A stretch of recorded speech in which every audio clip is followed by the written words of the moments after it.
Well, we want to talk now about some new developments in terms of the United States' relationship with Iran. Yesterday, Pentagon officials confirmed that an American military surveillance drone flying over the Persian Gulf was shot at by Iranian warplanes last week. They said the Predator drone was not hit and was flying in international airspace on a routine mission. Now, there's been another shift inside Iran as well. The country has announced a ban on imports of about 75 so-called luxury products. This includes fancy high-end cars, as well as everyday items like coffee and toilet paper. The move is in response to Western sanctions, which have effectively cut off the major source of revenue for the country, sales of oil. It's also part of an effort to try to promote more domestic industry. But I want to talk about this from a bigger picture with Jamal Abdi, Policy Director for the National Iranian American Council. And Jamal, let's start with some of these sanctions, these crippling sanctions by the West on Iran. I guess just talk about the impact that these are having on the people there. The sanctions are having a massive impact, especially over the past 2 months. We've seen that there's a humanitarian impact on particularly medicine inside of Iran. There are shortages of cancer medicine, of basically, ordinary Iranians are complaining that they are not able to get just basic and exotic medicines that they need to survive. The reason for this is that the U.S. technically allows for medicine to be exported to Iran.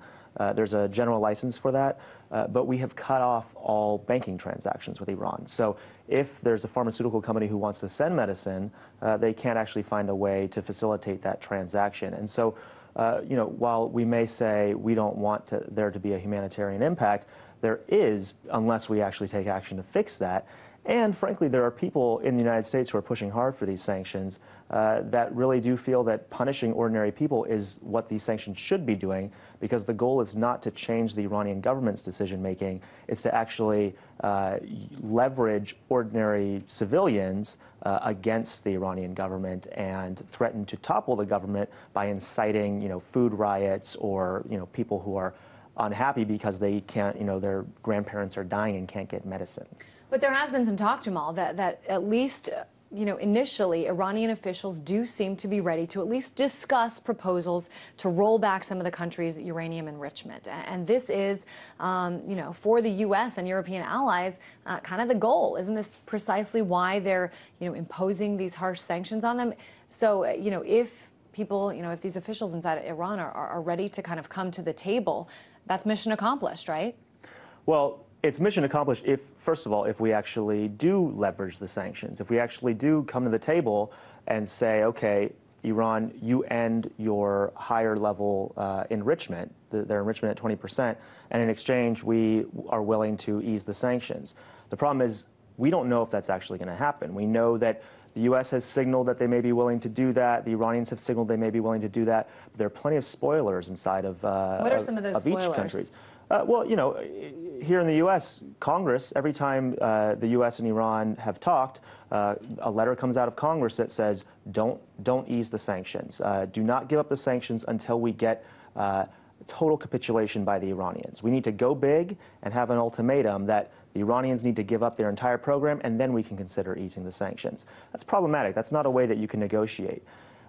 The other thing that I would just... That's not how most things work in terms of government, in terms of diplomacy. Usually it's a lot of baby steps, a little bit at a time, not these huge capitulations by both sides. But yeah, absolutely. And especially, you talk about baby steps. We only have, we don't have a sustained diplomatic process to actually take those baby steps.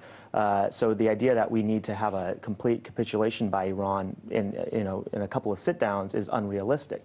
I would also just point out that what we're talking about now is, getting a deal that we could have gotten many years ago before we got the sanctions. The Iranians in 2010 came to the table and said they wanted to make a deal on shipping out some of their enrichment. This was before they were doing the higher level enrichment. And instead of pursuing that deal, we decided to go forward with sanctions. And now what we're talking about... What was the reasoning behind that? The reasoning was that we had, we had gone to the UN. The U.S. had gone to the UN and finally won the approval from the P5 states for a new round of sanctions in early 2010.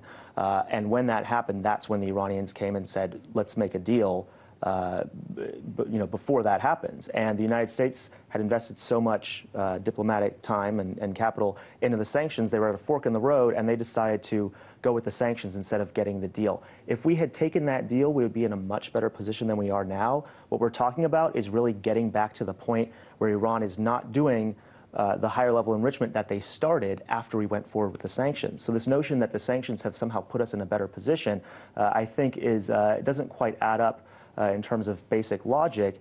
And we need to recognize that we need to, now that we have put these sanctions in place and now that Iran has escalated in terms of their enrichment, both sides need to be willing to go in the opposite direction and make some compromises. And that's the question of whether or not we can actually do that. What about this information, Jamal, that a Predator drone was shot at by an Iranian warplane?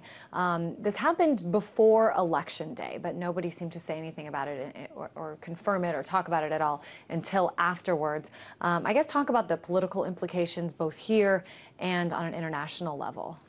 Well, the political implications, I think, are so significant that it's not a surprise that this wasn't brought up before the elections. And I'll just note, the U.S. didn't bring it up and Iran didn't bring it up. Iran waited until the U.S.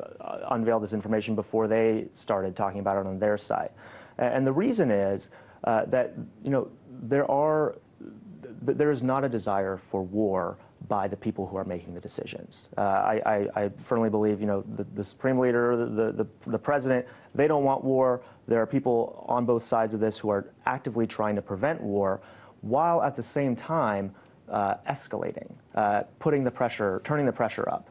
And the problem is that as we turn up the heat, as the U.S. Deploys aircraft carriers and takes part in the largest military exercises in the Persian Gulf, as we did just a couple months ago, and as the Iranians escalate by installing new centrifuges in their facilities and other things like that. How long can we do this? How long can we turn the heat up and still allow cooler heads to prevail, like we saw with this incident, which, had there been a miscalculation, we could have seen a full-blown military confrontation erupt from this incident. So I think both sides are trying to be careful to not allow this to become casus belli for an actual war between the U.S. and Iran. What's your sense in terms of this presidential election? It's finally over. Do you get a sense that the Iranian people are happy that President Obama will be getting a second term? Do you feel like the majority of the country was hoping for a change in America, or do they just not care at all? My sense, just anecdotally, and is that everybody who didn't want to see a war is relieved. I think that the Romney campaign's policies weren't necessarily different than Obama's, but there was definitely a willingness to talk about military options and to at least rhetorically turn up that pressure.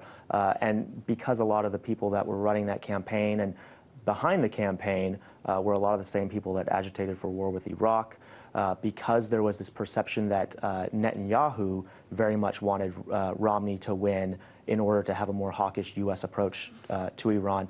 I think that the people of Iran are relieved that there's not going to be a war, but at the same time are very disappointed with what the first term of Obama looked like, because now they're suffering under these sanctions, and it's not a very hopeful situation. Probably not overly optimistic one way or the other. Jamal Abdi, Policy Director of the National Iranian American Council, thanks so much for joining us. Thank you.